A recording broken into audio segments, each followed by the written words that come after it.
So I was in the shower, I was cleaning my ass and making all sure all sparkly, spanky clean. I'm not the funny one, I'm the pretty one. Cock shots. I just checked myself out. Candles, music, wine, and then lube up and get on top. The glory hole's like a dick theater. I've imagined your mouth. Which means your pants had better come off. Mama needs playtime. We're not sluts. We just love love.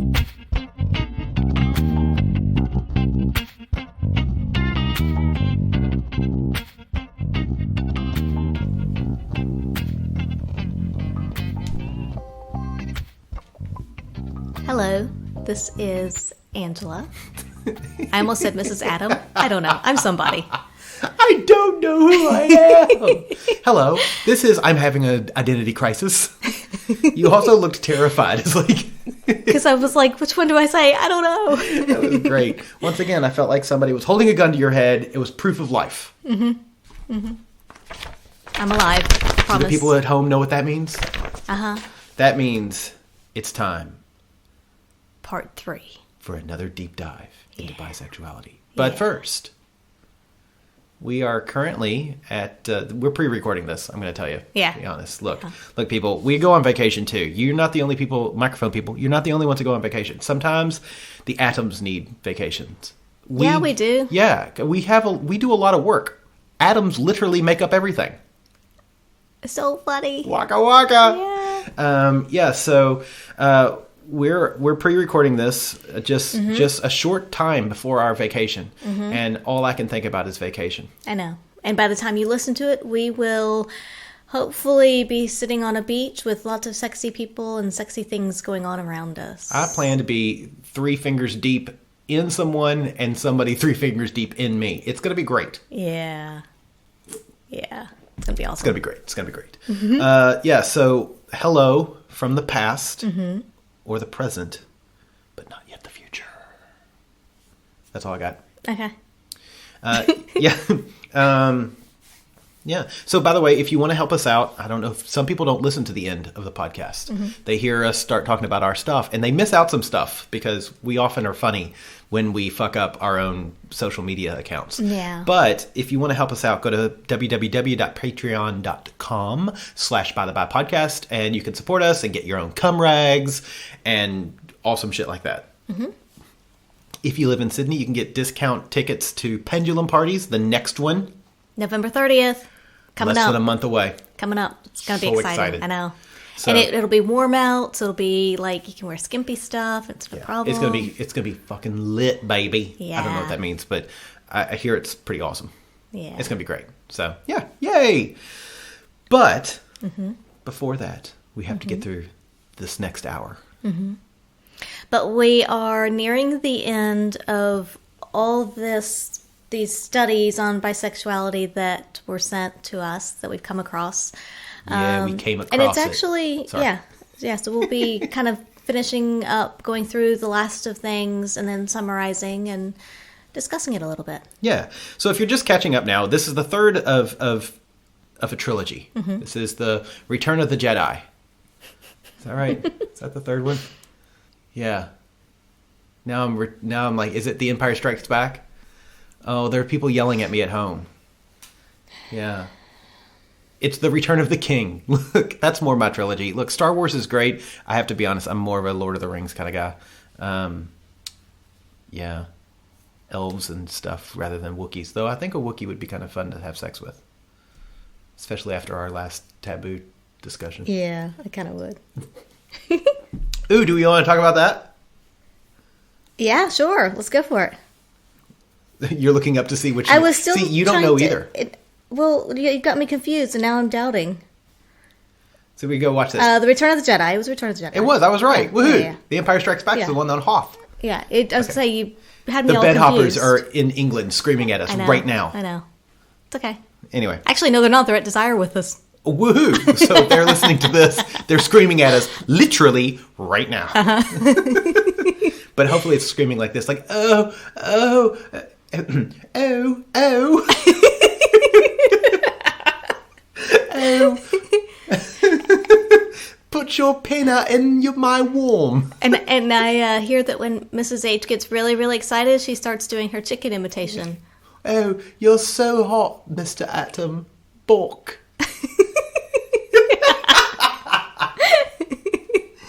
Oh my God, we're going to be kicked off the podcast for this. Yeah. Anyway, so if you listen to the last podcast, you will have remembered us talking about some of our kinky little taboo things because it was our Halloween special. Mm-hmm.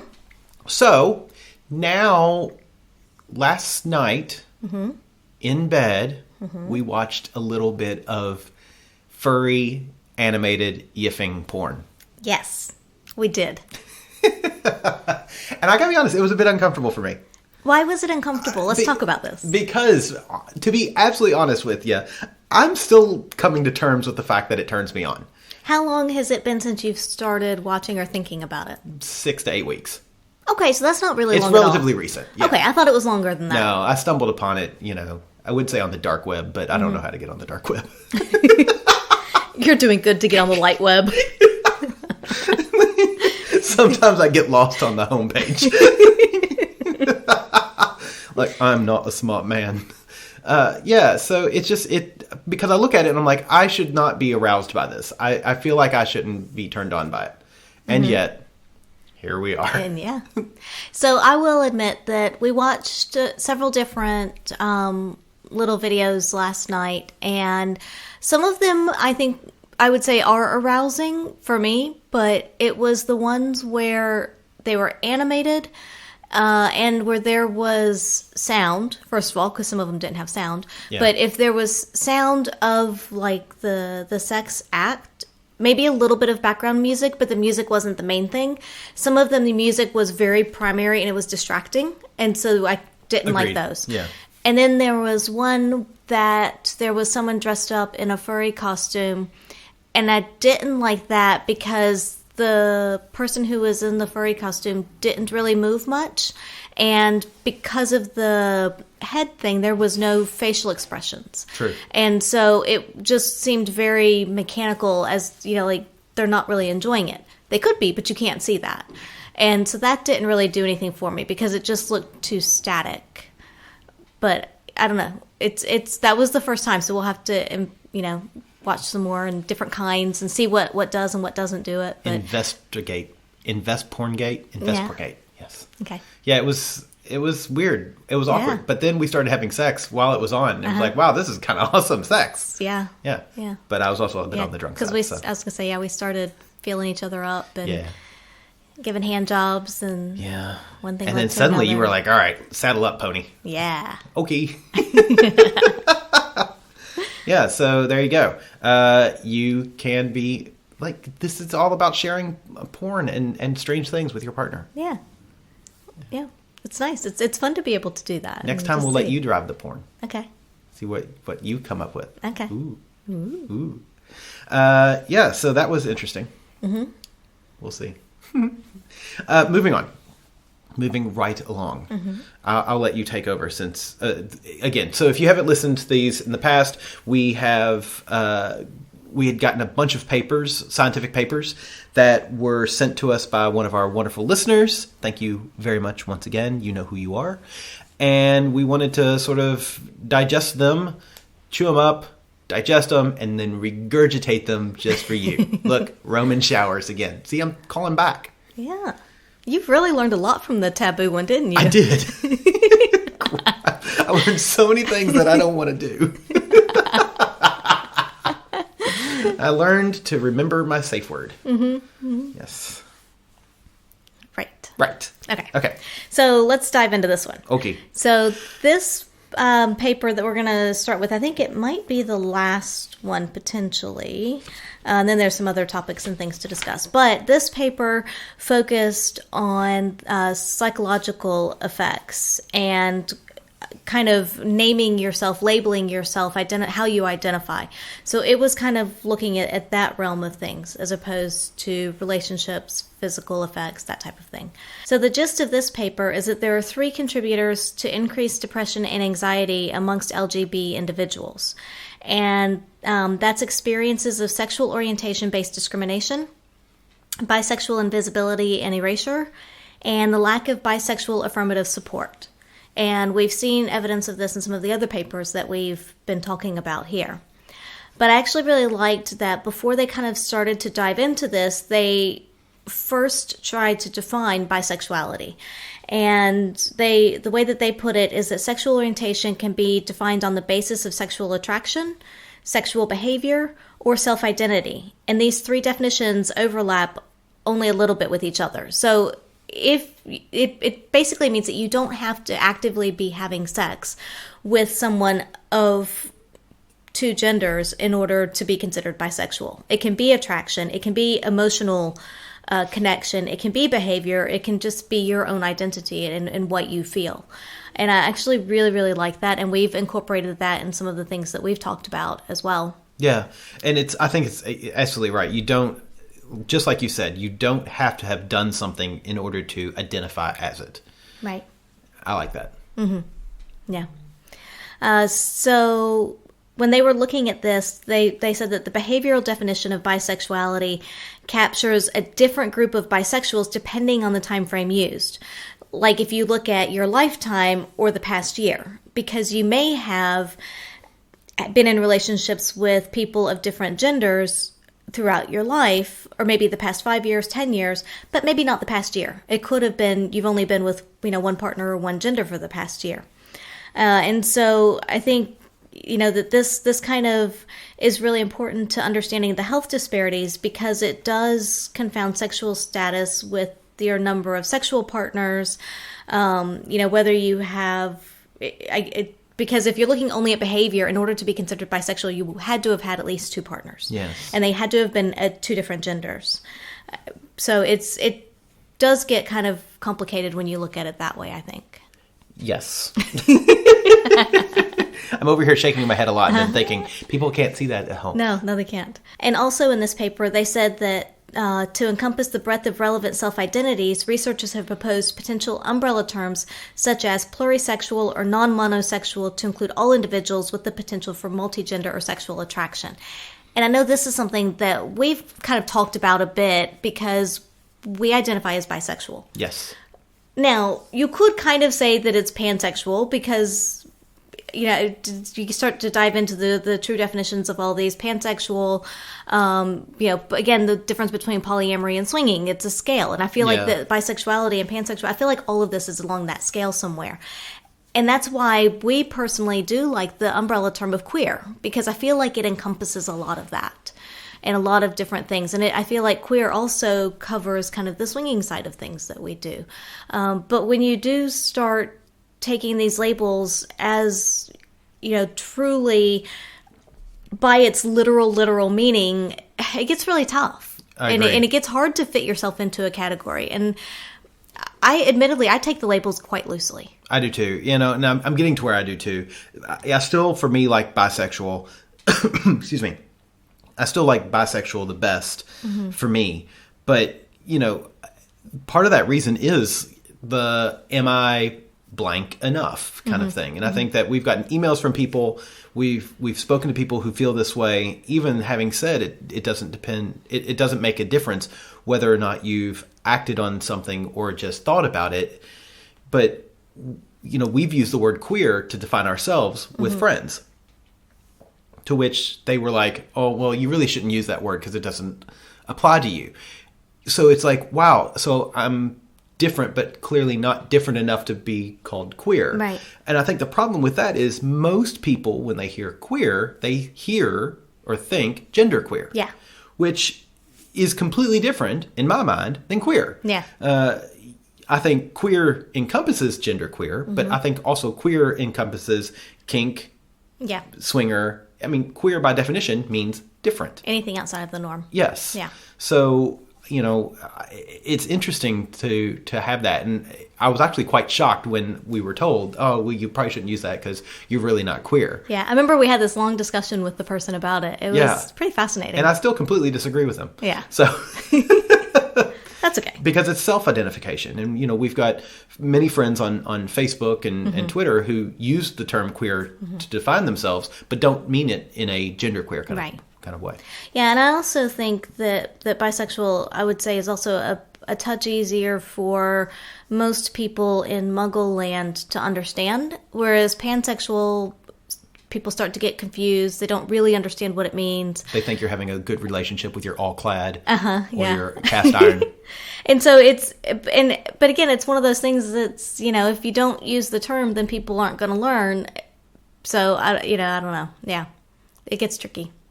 Agreed. But we're using an umbrella term like plurisexual or non-monosexual, kind of like how we say ethically non-monogamous and non-ethically non-monogamous. It's very similar. It's something like that. Non-monosexual is such an odd word with so many N's and O's in it.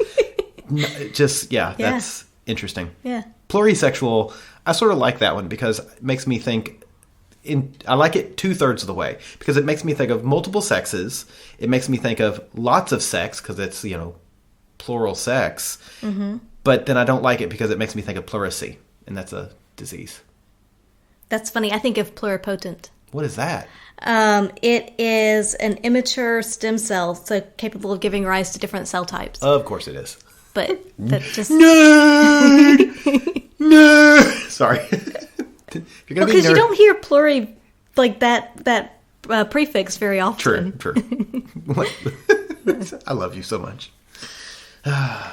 Anyway, moving on. So this paper goes on to talk about how both the heterosexual and then the gay and lesbian communities are invested in maintaining the monosexual presumption, or the assumption that all individuals are either heterosexual or gay and lesbian, and therefore bisexuality does not exist. And it goes on to discuss that both groups benefit from bisexual erasure in that, A, both are invested in the notion of fixed identity categories, which bisexuality destabilizes. B, both are invested in retaining biological sex as a fundamental category of social organization, which is kind of irrelevant when you look at bisexuality. And then C, both groups are invested in upholding monogamous norms, which bisexual people are at least perceived to disrupt. Sorry. And again, this is just generalization, and this is this researchers in this paper's take on it. But we do see that a bit in both communities. I would say the last one I think is the weakest argument because we know a lot of people, both sides of the fence, that are non-monogamous. Agreed. Ethically non-monogamous, but yeah. And they talk about how bi-invisibility and bi-erasure are more common in societies where gay and lesbian identities are more visible. And so you look at community groups that are established to help the LGBTQI communities, and most of the money, most of the activities, and the support goes to the gay and lesbian communities. And then in U.S. law even, bisexuals are almost completely erased and not mentioned whatsoever. Gays and lesbians are, but bisexuals are not. And it's kind of one of that either or, but there's no in-between zone. And interestingly, they said that bisexual refugees are less successful than other sexual orientations. Jeez. Which is just, it's crazy to think that it can affect every bit of your life like that, I don't know, just kind of insane. And so they also talk about how the lack of positive media representation of bisexuality was a barrier to many people coming out. So because they perceived that they thought that they would have negative responses from family, friends, people that they would want support from. Because it's not seen, they didn't know how people would react. They don't see how if you have someone in, say, media or out in popular culture who is bisexual and who's come out, and you can see how people react to them, and they react positively, then you're more likely to come out to your friends and family and those people because you know that they react positively.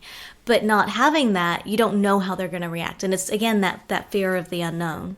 It's interesting because that is exactly sort of that same argument that I've recently was listening to podcasts talking about the Me Too movement, saying that part of the reason that women were waiting so long to come forward after being harassed was seeing how other women who had come forward were portrayed. Yep. So the perfect example was the lady who had accused Clarence Thomas of sexual harassment, Anita Hill. When Anita Hill came out, she was one of the first ones that had come forward to say that something happened. And so seeing how she was sort of abused and swept under the rug and ultimately ignored, it made it to where other women were less likely to come forward saying that they had been attacked. So it comes back to that. We've got to listen to people and give people voices and support them when they come out and say whether, they've been sexually harassed or they're bisexual or whatever. Yeah. It's kind of a shame. If you see a negative reaction, again, it's going to then make you just want to be quiet and keep things to yourself and to not actually speak up in whatever realm it is. And it's not healthy whatsoever for you individually or for society as a whole. Agreed. Yeah. And also, by not having that bisexual representation in media, it also, a lot of people, especially as you're, coming to terms with your sexuality, you think that there are only two options. I must be either straight or I must be gay or lesbian. And you don't realize that there is an option in between. You don't realize that you could be bisexual because you're not exposed to that. You have no clue that this could even exist. And I think a lot of people do get caught up in that, in thinking I have to be one or the other, and I don't know what I am. And it just, that whole stress and anxiety and not feeling like you belong in either community, Yeah. So interesting. Yeah, I do remember it was saying in one participant actually said, and I quote, "I didn't even know bisexuality existed until I was in my early 20s. It didn't occur to me there was something other than straight or gay." And to be honest, I think I was the same way. Yeah. I think it was mid-20s by the time I realized that, oh, wow, there is another option out there. Yeah. Because nobody talked about it. It didn't even occur to me. You're not exposed to it. And I would agree. I was the same way. Yeah. So it was very stressful for me to think, well, I must be gay, but I still like having sex with women. Mm-hmm. Well, this is weird. Mm-hmm. And so, yeah. I think I was older than that before I realized it. Slow learner. That's great. But so, I mean, ultimately, I think a lot of what all of this comes down to is just that there is a lack of visibility about bisexuality and what it is, and that it's okay, and the whole spectrum of what bisexuality encompasses. And then also the lack of support for the community overall. Yeah. So that's basically all of the papers that we were sent and that we've gone through. And I think they give a pretty good snapshot of where things are, or at least were as of the time of the studies, which most of them I think are pretty recent in the last few years. So I think it gives a good snapshot as to where we are. And if we think about it logically, I think we would all come to the conclusion that yes, this makes sense. But at the same time, it's acknowledging it, hearing it, and seeing it that kind of, to me, really hits home. It's like, holy shit, this is kind of really sad. And, we need to help people and reach out to people and create that sense of community and support that people need. And I think that that's true while we're speaking about the bisexual community. I think that's true of everybody, Agreed. of everyone out there. And yeah, it's kind of amazing how much something like this and how much of that shame and not being able to talk about it with someone and not having the support, what kind of an effect it has, not just on mental health, but physical health and everything. It's just, yeah. It's a bit mind-boggling. Well, it's a big. We're basically big chemistry experiments. Yeah. Or as they said in Star Trek, bloated bags of mostly water. But it is just, there's a lot of, in our puzzle pieces of bodies, there's a lot of pieces that a couple of them go missing, and it can really affect the whole picture. So it's, be kind to yourself, be kind to others, and anytime that you can support or listen to somebody, it's important that you do that. Yeah, for sure. Yeah. And remember, you don't have to understand somebody in order to accept them. Exactly. We should take a break and listen to a word from our, well, colleagues? Not really sponsors, colleagues, yeah. Yes. So if you like our podcast, you might like this podcast.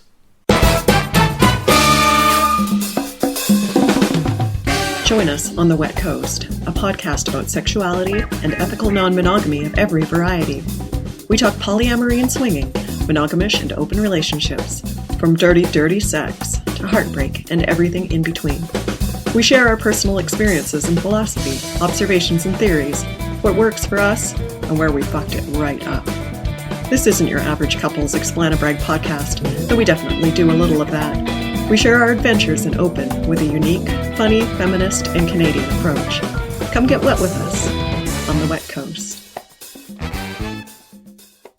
So, want to move on? Yeah, sure. Let's move on. Awesome. We recently had a few messages on the Instagram. Yes. Oh, I know where we're going. Yeah. We had a couple of messages on Instagram. A couple of the pictures that we posted of you from our little photo shoot with the gentleman at the hotel in Darling Harbor, of you and your strap-on. And we've had a few questions as to tell us more about your strap-ons. Right. And I think they're less concerned with the dildos themselves and more interested in the strap, what do you call it? Harness. The harness, thank you. The panties, the harness, that. Yeah. I know that one person in particular said that their harness would slip a lot, that kind of thing, and so they were just curious as to what I used. So I will say that there are 3 that I use most commonly. 2 of them are panties, and 1 is a leather harness. The leather harness is Wild Hide. That's the brand. And I like that one because it's thicker leather. Like, the pieces are a little bit thicker, and I feel like the way that it adjusts, it holds pretty tightly. It doesn't hold quite as tightly as the panties. I don't think anything really does, but it does quite good, and I like the way it looks as well. I've got the purple one. You often find it in red and black and whatever other colors, I don't know, but I've got purple. Purple. Yep. But the Wild Hide one is a nice leather one that is your typical harness style that I think fits really well. It's adjustable enough, but yet it can get really snug and hold things tightly. The 2 panties that I like are the Rodeo, so Rodeo H with the H on the end, the lace ones. Rodeo. Oh, yeah. But it's the lace ones that, again, I have purple. They also come red and black and whatever. I think I'd had black ones, and then I lost them, so I bought the purple ones, and then I found the black ones. Where were they? I remember you finding them. They were in a backpack that we had taken on a trip to New Zealand, and they somehow were down at the bottom and got overlooked when unpacking. I just love. And I found them like a year and a half later. Yeah, they were in a backpack. Of course they were. I mean, because nothing says roughing it like a strap-on. Yeah. Yeah. But yeah, so those ones I really like. Those do hold things quite nicely, and they are also crotchless. Like, they have a slit in the crotch, so you can have access to that area as well, or someone else can while you're pegging if you have 3 people or more. So when you buy the underwear, the underwear style, do you want like the size you would normally wear in normal underwear, or do you go for a size smaller so they're nice and tight and snug? So it's actually a little different in sizing. The panties aren't really like small, medium, large. Oh. They're actual numbers, like 23, 24, 25, 26, 27, 28, whatever. Are those in centimeters? That sounds like inches to me. Because if you're looking at hips or waist or anything, that's not going to be centimeters, babe. That's a very good point. Touche. Yeah, so if you get them online, it's going to be a bit tougher. You'll have to do some measuring. I got mine at Max Black, and so I was able to try them on, and obviously over your normal panties. But you want them to be snug, not cutting and biting, because you don't want them too tight. You do want them to look nice as well. But if they fit well, they fit snugly, then you won't have any problem with them moving. And with, the dildo stays nice firmly in place when you're using it. Okay. The other panties that I have that I like a lot are by Spare Parts, the Sasha ones. Oh, yes. Or Sasha, depending. Sasha, I don't know. But they have the ruching on the side, so and in the back. Oh yeah. Yeah, so they're a little more feminine. I mean, not that the lace ones aren't, but you know what I'm saying. But yeah, they have the ruching and like the little bit where you can kind of pull it up on the side and have a little bow. So I like those as well. They hold things nice and tight. They are solid in the crotch, so that it doesn't really have access, to someone else doesn't have access. To your lady place. Yeah, to my lady place. But I like both the panties. I probably use those more than the harness itself, but I do like to wear the harness from time to time. So, do you also have a pair that are kind of like boy trunks, right? Like I boxer do. brief I trunks. have boxer brief ones, but those move around a lot more. Okay. So I only wear those occasionally, and it's usually more if there's lead-up play, because that's more of a visual for my partner and then because when I'm pegging with those, I feel like I do have to kind of hold it a bit more. So what makes that? What's the difference? Because it's just a thin cotton. It's okay. I think it's a cotton material or And so something. the cotton stretches a little more. So it's just a bit looser. I don't know. It just doesn't hold as tight because like the panties are actually pretty thick material, and Gotcha. so there's just not a lot of give to them. Okay. Yeah. Cool. So I would say another thing just to add to that is when you're choosing the dildos to go in it, it's all about the stiffness of the dildo. Yeah. I found, we have found that some of the softer ones aren't as easy to use as the more firm, as the more firm ones. But Yeah, because you don't want it bendy when it's going in. yeah, the other side to that, though, is you don't want something that's hard plastic. So there's that happy medium of something that is dense silicone, but still enough that it holds its shape. Soft, but still holds its shape. Yeah. Body safe silicone. Yeah. And always using the correct lube. And Yes. remember, if some lube is good, more lube is better. Yes, always. Always. Okie dokie. Do we want to go through a couple of emails that we've gotten in the not too distant Sure. past? Yeah, we've gotten a fair few lately. It's nice. Yeah, so we always like getting emails from folks, and we do like to read them sometimes. Well, we always read them, but we do like to read them on the podcast sometimes. Of course, making it to where you can't tell who they are from. Right. We're not going to give you away. No. It's not our job to out you. No. So this was one that came through recently, and I like this. This is just, I think this comments a bit of what we talked about earlier tonight and in the other two deep dives of bisexuality. It says, I wanted to write to you since I started listening months ago, but I was never sure what to say. I think now I know why I have some need to reach out. 30 years of my life have passed, and I've spent them cloaked in the toxic comfort of passing as a straight man. This led to a lot of relationship issues and spilled into what I now realize is every last corner of my life. My sexuality still has a strong hold on my life, and it will likely last forever, but I've started pushing back. It's a heavy and emotional journey, and I'm so damn scared. Having you guys chattering in my ear at work all day has helped me tremendously in processing thoughts that I don't get to talk about with anyone. I am many years into therapy, and I've only recently found the courage to tell my therapist. You guys are the kind of understanding people I wish I had in my life, so I could save the $200 an hour session fees. I hope one day to have the kind of connection that you have with someone in my own life. You are wonderful role models, even if I can't talk to you. Your podcast, or more appropriately, your words, revive hope in me when anxiety and depression beat me down to the dirt. Don't apologize for the heavier subjects. Those have been the most helpful, and as long as I get to hear you guys giggle, I will have a smile on my face by the end. Especially since no matter which of you is laughing, it's usually at Bradford. It's cute as fuck. Thank you, you are beautiful souls.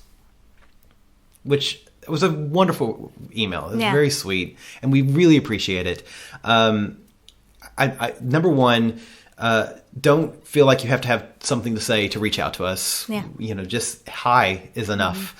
We love it. It's great. And to get emails like this is, it sucks. It's tough, and we understand. And it's, I specifically understand because I know exactly what you're going through, including the expensive therapy bills.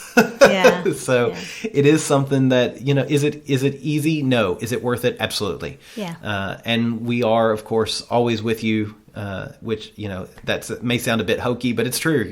We are always here if you want to reach out and talk to somebody, or if you want to bounce stuff off of us. We do not charge $200 an hour. No, I also do think it's important to remember that you're not the only one out there, because we hear this a fair bit from people, and I know you feel like you might be alone, but you really aren't. There's a lot of people that are in your boat, a lot of people that have climbed out of that boat, and yeah, you'll get there. Absolutely. Yeah. I do have a one problem with this email, which is, especially since no matter which of you is laughing, it's usually at Bradford. Don't laugh at me, laugh with me.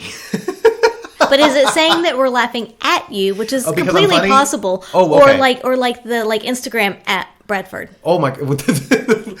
We're laughing. It's usually at Bradford. It's usually Bradford. I would read it's usually Bradford. That's great. Yeah, I do laugh a lot. Doesn't matter as long as there's laughs. I'm okay that I'm cute as fuck. I'm saying I'm cute as fuck. Maybe it's cute as fuck, but you know, we're cute anyway. But yes, thank you. You and your laugh are both cute as fuck. You betcha. Yes, thank you very much for that message. That was awesome. We really, really appreciate that. Okay, so this last email, it's long. So I'm gonna edit it down to the parts that I want to read. Hello, my mentors. I'm a bit of an Anglophile, which makes me rather particular in regards to the linguistical quality of the podcasts I listen to. Bradford, you annoyed me slightly initially, but now I find myself smiling as I include both sploosh and brown chicken, brown cow in my internal dialogue. In short, I'm a fan. Okay, so let's just stop right there. This person is from Europe, so they're non-English speakers, I think, to start with. Okay. Because some people in Europe are English speakers. Yes, but this person is not. Okay. I don't think they are a native English speaker. Okay, right. That's true, because a lot of countries it's not. Number one, sploosh is not mine. I stole it from Archer, which is a wonderful television series. Yeah, if you don't watch Archer, you should. The first 7 seasons. The last few seasons have been crap. Anyway. And brown chicken... Look, I just love that at first they were annoyed by me. Slightly, initially. Yeah, well, I'm in your brain now, aren't I, motherfucker? Sorry. Wow. But yes, thank you. Thank you. So, yeah, this email, it's a lovely email. And they go on to talk about, their partner and how the conversations move to sex and just talking about trying to open up their relationship. Basically, it's a wonderful tale of just exactly the way you would want it to go, and what they're wanting to try. I will jump to the very end because I think this right here, this paragraph here, discusses or addresses what we were discussing just earlier. They close with, I am a solid 0 on the Kinsey scale, but I want to climb that ladder. I don't fantasize about men, but I do want to suck a cock, and I do want to bottom for a man while my lady watches. Does that make me a 1? And then please, please, please, please, please, and then a smiley emoticon. I think this is interesting because for me, the Kinsey scale is about desire. I think it's also about action, but I think for me personally, it's about desire. What do I want to do? Or what actions am I looking to do? So if you're a solid 0, that would mean that you are strictly heterosexual and that you have no interest in doing these things. But then to go on and say, look, I want to suck cock and I do want to bottom for a man while my lady watches, that makes you more than a 1. That puts you on the solid 3, like a solid 3, which is equally heterosexual, equally homosexual. Yeah. So, but again, it goes back to what we were talking about earlier, which is, do you have to do something in order to identify or label yourself in a certain way? And the answer is no. If you want to be a 1, you're a fucking 1. I also think it's interesting talking about sucking cock and bottoming is the question is it something that they just want to try? Obviously try and see how it is, because if you don't like it, you're not going to probably do it again. But if you do like it, is it something that you feel like you want to do regularly? Or maybe just kind of once in a while, or, once a year maybe kind of thing. And I don't know. And for everyone, that answer is going to be different. But I think that's an interesting thing as you're going along, finding your path and kind of exploring to feel out and see if you do it, how frequently do you want that? How much is that need and that drive there? Is it, is it really strong and you need it regularly, or just, kind of once in a while, or opportunistically if the chance comes up, that type of thing. But that's also kind of part of the fun of exploring is figuring that out. Yeah, I agree. Definitely. So we had another question from a listener. I'm not going to read the whole email on this one, but the question I thought at the end was kind of fascinating and made me think a little bit. Ooh, I like to think. So here's the question. We'll see what you say compared to what I said. Okay. Do you swing when your relationship isn't 100% on track? If you do, is it together or separate play? And if you don't, why not? Ooh. So, I'm going to start this answer. This is going to be one of my long rambling answers. Bear with me. I'm going to start this answer with, I think a lot of us podcasters get into this realm of always talking about the good stuff that happens and always talking about the fun and the positives and all the great things about our relationship. And I think the massive world out there, the vast majority of people then assume, much like Facebook, that our life is perfect, that we get along swimmingly, we're always happy, we always skip and holding hands, and all of our sexual encounters are meaningful and wonderful, which is anything but the truth. We are normal human beings, just like everyone else out there. So we have our ups and we have our downs. And for you and I, we often talk about being in sync or out of sync. Yeah. So I am very much a circadian rhythms kind of guy. We are, as people, all of our lives and every aspect of that life is a sine curve. You've got above 0 and below 0, and it goes up and down. So, and most of the time, it's a pretty even kind of cycle. We've got our days that are really high highs, and then our days that are kind of low lows, and it sort of averages out to a normal, happy life, we'll say. Occasionally, we get to the points where you and I don't communicate. And we both know that we're not communicating, and we're both frustrated by it. But in fact, there's not much we can do about it because we just happen to be a bit out of sync. And it just means we have to put a little more work and effort into it. Yes, and those times really, really annoy the crap out of me. Yeah. I get very angry at myself at those times. And it's frustrating. Yeah. But at the same time, I think you and I are lucky in that we both know that this is just a temporary blip on the scale. And we both understand that it's a temporary low. And for me, I think that that's what helps pull me out of that low, is knowing that this too shall pass. Yeah, it's not a forever thing. It's not a forever thing. So I realize that was a long exposition for this. But those few times that we have those lows where both of us are not communicating well and we're both kind of not our normal we're happy a bit self. edgy and snippy and yeah, we're not listening the way we should, or we're not communicating our feelings the way we should. We often will still go to the club. Yeah. And for me, it's one of those things that I sometimes need to be around other people. I like being around other people with you, but I still want to be around other people. And I also think that unlike some couples out there, even when we're not communicating well, our sex life is still pretty active. Yeah. Because we look at it as, and I look at it as, sex is very similar to eating, drinking, and breathing. It is something that my body needs and I want, and I know that yours is the same way. So even if we aren't communicating well, we'll still have sex. And for that 30 to 45 seconds, it's great. I'm kidding. It's more like 7 to 10 minutes. It's great. And it might not be perfect, but we're still making it. It's still all right. So, we'll go to the club, and oftentimes we won't necessarily play with other people, but we will talk a lot to other people. And then we end up playing together. Yeah. Yeah, I would agree on all points. I would say expand upon going to the club, though, in that you said that you want to be around other people, you need to be around other people, and I absolutely agree. Because whenever we have those times, I feel like being at the swingers club and in that sexy environment helps me feel better, so I don't just sit on the couch and wallow and think this is really shit and whatever.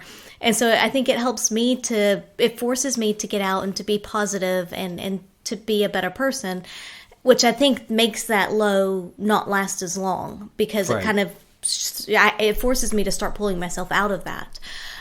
So I do think that it helps me to go to the swingers club and to be around other people. It's also nice to have that distraction from you if we're not exactly getting along 100%, because Right. then you're not the only one that I have to talk to. There's other people. Exactly. And that's kind of nice. But I will say that most of the time, if we are kind of in a funk, like you said, we won't necessarily play with other people. We'll play with each other. Or maybe we'll just go and be social those nights. It just kind of depends, unless there's something like really spectacularly amazing going on. We can always be swayed. Come on. It's true. It's true. We're not sluts. We just love love. Yeah. But we do know couples that when they get to those low lows and they do get out of sync and they're not communicating well, they do split up. And they're couples that already have separate partners as well.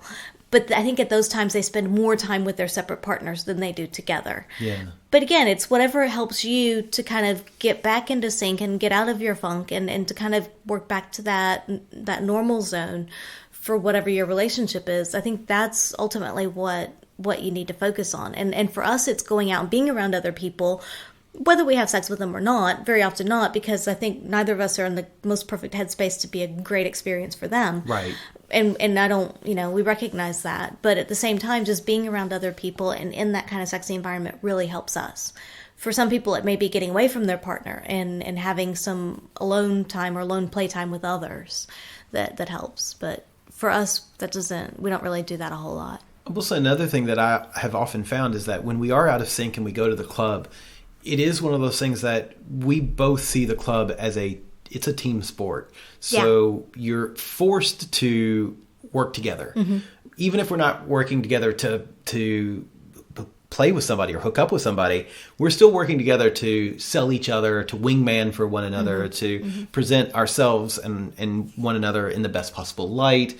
And also to make sure other people are having a good time. Yeah. And that's, we take a lot of ownership of the crowd at Our Secret Spot specifically. And so we want people to have a good time so that they'll want to come back and potentially play with us. Mm-hmm. So, it is one of those things that we will kind of, I think that sort of pulls us out of that funk. So if it's something, my advice to couples who maybe aren't swingers or don't have this, and you find yourself, where you both are kind of out of sync and not communicating well, go somewhere and there's something that you guys enjoy doing together. So go find that thing and do it. So I think everything from maybe playing tennis or golf or some other sport in which you're with your partner and you want both of you to succeed, to, even goofy stuff like maybe bowling and miniature golf. Yeah. Do something that's fun, that forces you to kind of work together. Mm. And like you said, too, regarding sex, we still have sex even at those times. It may not be the same level of lovemaking and, kind of extended play that may be at other times. But we will still have sex because I need it, and because I get more angry if I don't get enough sex. True, she gets very angry. And you want it as well, so there's no reason for us not to do that. And just because we may not be 100% in sync doesn't mean we can't have sex. And I think that also helps because you get the oxytocin release from that, and again, just every little bit kind of helps to pull you out. Yeah, chemistry is great. Yeah. So that's how we do it, and it works for us. Yeah. Your mileage may vary, but it's something that's how we operate, though. We tend to be pretty good. We've had a few downs, but they're usually short-lived, few days, 3 or 4 days. And fortunately, we're pretty good at recognizing when it happens, and so it's not. I think that helps because that we do recognize it even in the moment, and because then it's like okay, we're not great right now. That's okay. It's a temporary thing. We'll get better. And day, 2 days, 3 days later, we're back in sync again. Yeah.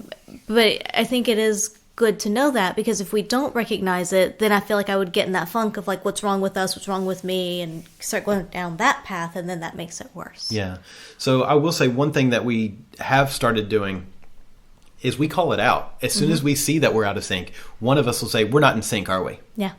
And the other one will almost always say, yep, or no, I guess.